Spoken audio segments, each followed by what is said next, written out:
This is my Atlanta house story, and my name is Jasz. So yeah, I was born, bred, fed Brooklyn, New York. So I'm a 61 was my birth date. So I grew up on New York radio, Frankie Crocker, Hank's Band, Jerry Bledsoe, Paco, and all those people. So my music influences were strong from the beginning. Not to mention, how our parents and aunts and uncles used to play 45s and just music all the time in the car, in the house, and everywhere. So those are my early music influences. What took me to where I am now here in Atlanta was actually a hip-hop group that I started called International Wrecking Crew had moved to Atlanta, and sometime later I came to reconnect with them, and that's how I got to Atlanta. Once here, I got very frustrated with my ability to have the newest records that I want to have. And back then I would do mail orders from here, from New York, and I was getting trash. I guess the stores figure they're sending stuff to Georgia, so they'll empty the shelves on me. So I got frustrated, and I was talking to my brother Talib Shabazz one day about my frustration. He said, well, why don't you just open up a record store? I said, okay. That was a solution to my problem. I'd be able to have access to records. So that was literally the idea and concept for opening up Earwax. So once Earwax was open, we didn't really have a blueprint or a plan. It was, just something to fulfill a need for music for me. So now we have to pay the bills. So we weren't profitable when we first opened. So in order to make money to pay the bills, I decided to start a party called Second Saturday. Rent's due first of the month, 15th is late. So Second Saturday was still within that time frame. So Second Saturdays became a rent party. What would separate Second Saturdays from all the other parties and events that were going on in Atlanta at that time? 90s Atlanta was lit with party life and everything. But there wasn't a place to hear club, house, disco here like I wanted to hear it. Being from New York, growing up on Starship, Discovery, The Garage, Love, all the usual suspects that we all know, New York club life. I grew up on all that, went to all of them pretty much. So it was an ego trip for me. Second Saturday became an ego trip for me to revisit and relive the music and the club scene that I was missing down here from New York. So that's what Second Saturdays became. It became that, New York club life here in Atlanta. We would transform the store into a club once a month. The second Saturday each month, we would clear out the store and turn it into a club. Sound system off the chain. So when we talk about sound, it's something I've always been very serious about. Even growing up in New York, I used to DJ in the parks and everything with the sound systems and everything. So I've always been big on sound, going to the clubs. Sound was very important, So the sound system for Second Saturday came from a club here in Atlanta called Mr. V's. The sound system at Second Saturday used to belong to Mr. V's, the club. So that in itself was vintage and just nostalgic. And Kemet.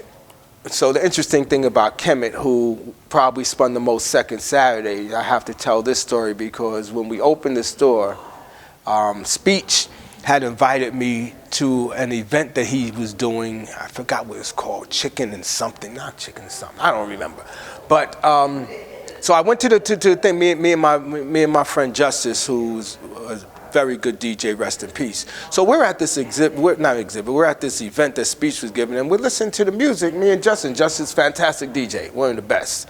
So we're listening to the DJ, and he's playing stuff, and me and Justice are looking at each other like, no, he didn't just play that. And DJ was doing his thing. So when we're leaving, I go up to the DJ and I say, hey man, you did a really good job. You know, what's your name? He said, my name is Kwesi. I said, okay, nice to meet you, brother. And Earwax had just opened up. So I gave him a flyer for Earwax. Fast forward, a few days later, somebody comes to the counter with some records. I'm like, wow, okay.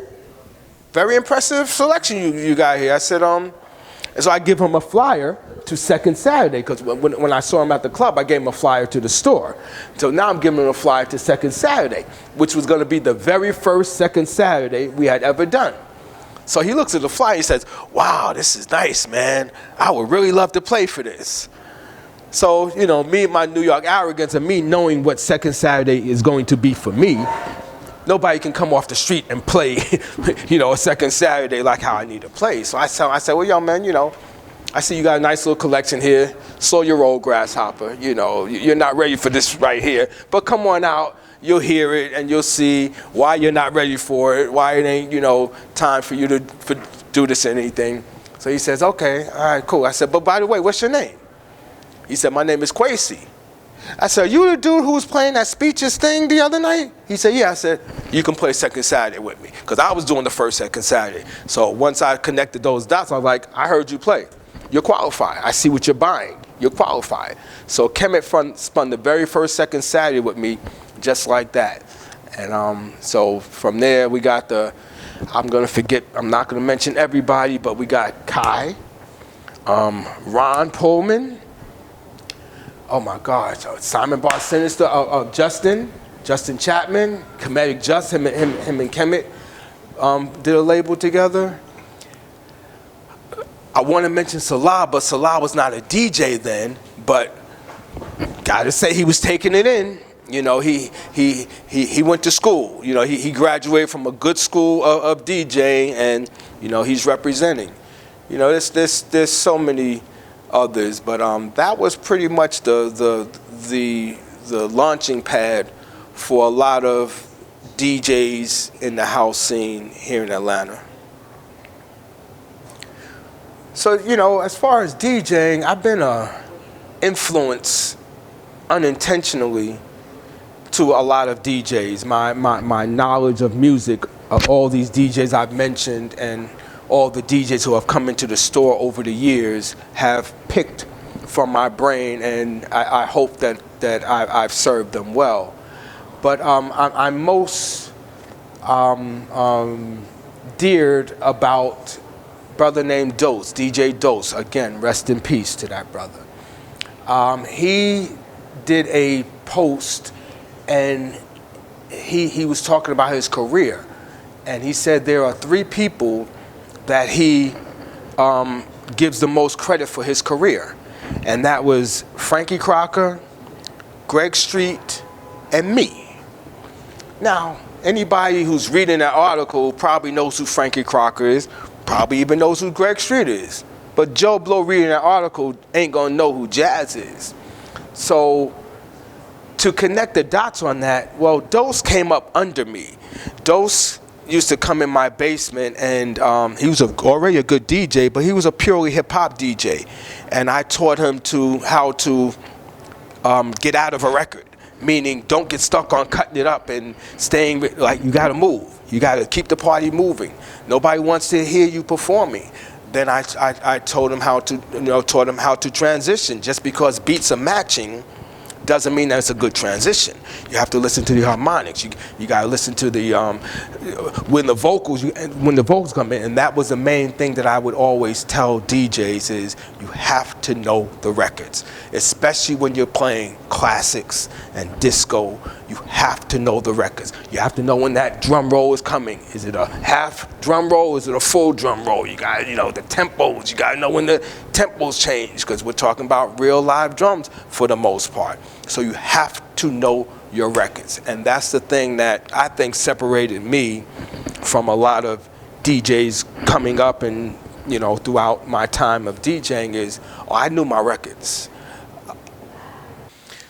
So when we talk about the future of house music, I always have to go back to the essence of where I started, which most people don't have that as a basis to gauge house music and its historical nature, much less its future. But me being 62 years old, growing up in New York like I did, I have that.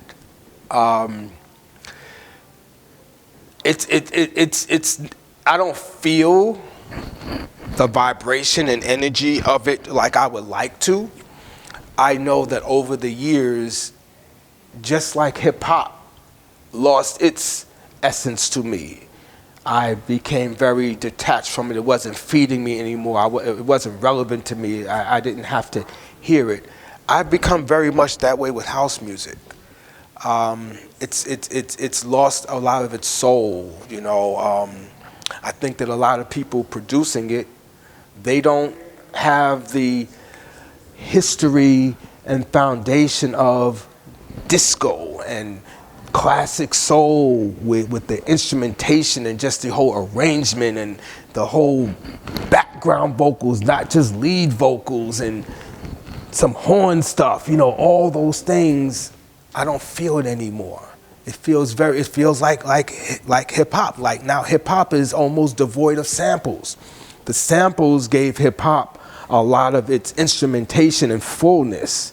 Now it's like a drum machine and a keyboard. So it's void of a lot of the nuances of music that I like. And I'm feeling the same way with house. You know, it's far and few between where I hear something that catches my ear. So I've been kind of, unfortunately, kind of detached. It's not pulling me in. Then the crowd, I think that it's more of a show up, just, you know, almost like because of who's DJing, the name of the person who's DJing, not the quality of the music that they're playing, you know. Because for me, if you're gonna play quality music, then hell, 70% of your set should be old disco and classics and stuff, or even older house. You know, now again, if there's some new stuff that's really fully encompassing instrumentation and banging, I'm missing it, and no fault of anybody. I'm just not out in the world like that. But I'm not hearing it in casual. You know, I peek my head out every now and then, and when I do, it's just not, you know, driving me like I would like it to have over this amount of time. And I think that DJs are not totally to blame, but very much to blame. You know, they can only play what they have. And if the stuff that's being produced is void of soul and dynamic instrumentation and all that stuff, then that's what they got to work with. Then I won't say most DJs, a lot of DJs did not grow up with real disco, classic club and all that stuff. So they don't know that history, so that's not in their crates, not even in their Serato crates, much less their vinyl crates, you know.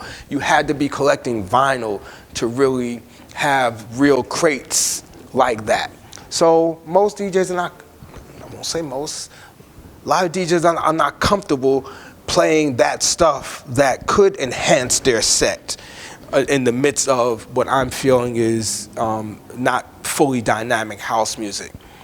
But then there's also the part that DJs, I think, are probably playing too much to the crowd. You know, when I grew up, I determined the vibe of the room and what was going to be played in the direction of the party. You didn't dictate to me how I play. It was up to me to lead you and take you where I wanted you to go musically. I think DJs now play it safe. I think that they are afraid to go deep into those crates because their crowd is probably not familiar with those songs, no more than the DJ probably is. So there's a real fear factor going on then. But I'm of the mindset, and I've always been of that mindset, that if it's good, let it speak for itself. You know, I'm notorious for playing that song that nobody heard before, you know, because I'm not afraid to play it because it's good. It's a good song. Now, I'm careful how I play it. I'm going to sandwich it 9 times out of 10. I'm going to come in, bring it in with something that's already, got the floor. I'm going to bring it in. People may be like, okay, never heard that before. But before you can really, how can I say, disconnect from it because of its unfamiliarity, I'm bringing back in with something else that will bring you back. So subliminally, I've placed that song in your mind now. So now next time you hear it, you're not as disconnected from it because subliminally you've heard it before. It's almost like how radio programs our minds. You hear say, oh, that's garbage, but next thing you know, they done play it so many times. It's like, oh yeah, I like that song now. So I think that DJs have a lot of responsibility, if they choose to have it, as far as how I feel if this thing is going to ever satisfy my palate again. But who cares?